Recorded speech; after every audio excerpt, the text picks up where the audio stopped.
Now this, return to office mandates, yeah, they're in full swing. JP Morgan Chase Chief Executive Jamie Dimon, he says this is important for Gen Z youngsters. Listen to this.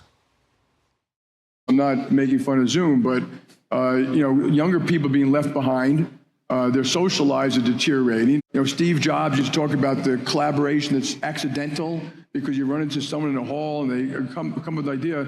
And almost everyone probably in this room, if you look back at your careers, you learned a little bit from apprentice system. You were with other people who took you on a sales call or told you how to handle a mistake or something like that. It doesn't happen when you're in a basement on Zoom. Right. And you don't get married on a basement in Zoom, and you don't meet people. So I think it's just very important to have a social life. Oh, yes, it is. I can attest to that. Newmark is a commercial real estate advisory firm, and their president, Liz Hart, joins me now. Liz, welcome back to the program. Will back to the office ultimately fail? I don't think so. We're not seeing that in the demand numbers at all. 70% of the tenants that are touring in America right now are looking for either the same size space or a larger space. So what the numbers are showing us is that what Jamie Dimon says is correct, is that tenants are looking to grow and to have their employees back in the office. Okay, does productivity go up when people go back to the office? I believe it does. I think what we're seeing is that right now in the age of artificial intelligence, people are looking to solve bigger and different problems. And that's much easier to do, as Jamie Dimon was saying in the opening segment, when you're in person. You can solve things when you just kind of bump into each other in the hallway and can solve those problems. So the demand numbers that we're seeing, suggest that that's the case. When you look at technology as a segment to look into, specifically, almost 60% of the tenants that are touring are looking to grow. So that segment is growing the most. Okay. So when a CEO says, hey, you workers, you're coming back to the office. I want you in the office, whether it's 3 days a week or 5 days a week, doesn't matter. I want you back in the office. Can that backfire? Well, I would say that most of us don't react to mandates like that past the age of 5. So we have to start with purpose and with trust, and going back to why are you coming to the office? It's because you're wanting to solve a problem, and it's because you're really excited about the work that you're doing. And so hopefully it's not just a mandate to get a badge swipe. It's a mandate to solve a larger problem.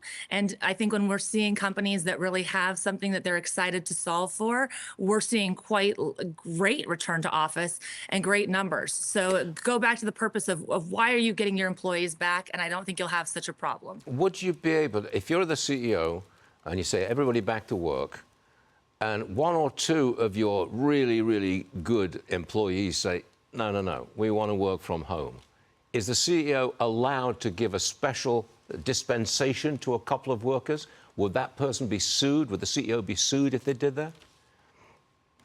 Well, I think that there's always a case-by-case basis, and I would refer that to HR specialists in each individual state versus a real estate expert to say that. But what I would say is go back to the demand numbers again, and what we're seeing is an increase in office across the board. So it does look like what most executives across the country are saying is let's get back to the office, and that's where those numbers are really being reflected. Some big companies bet that they can still grow without hiring. JP Morgan Chase, they've got a strong bias against adding staff. Walmart's keeping its headcount flat. Is this AI at work?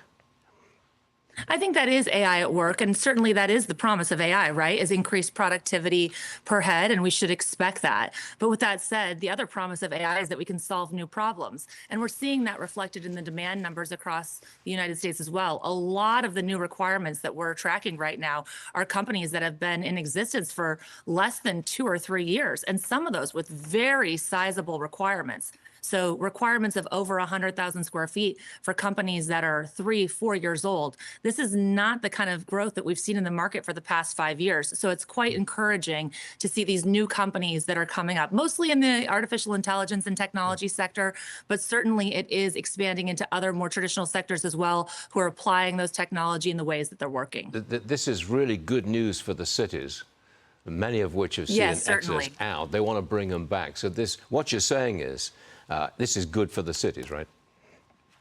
Yes, it is. It is primarily, I mean, San Francisco, Bay Area, New York, those are the areas we're seeing it the most. But there was a very sizable deal by ServiceNow in Palm Beach as well, which is, most people wouldn't have expected that. I think it was a very bold move by ServiceNow and Related. And one of the deals that I thought was a very strong one to watch in the last quarter. I think quite an exciting one to see. And there are companies that are making bold moves in cities that one might not expect because they're able to reskill those workers in those areas and have them be retrained in artificial intelligence. And I think that's quite encouraging for different talent pools across the entirety of the country. There's hope for New York, whether Mandami wins or not. Liz Hart, thank you very much for joining us this morning. Appreciate it, always. Thank you very much. Thanks for having me. Sure thing.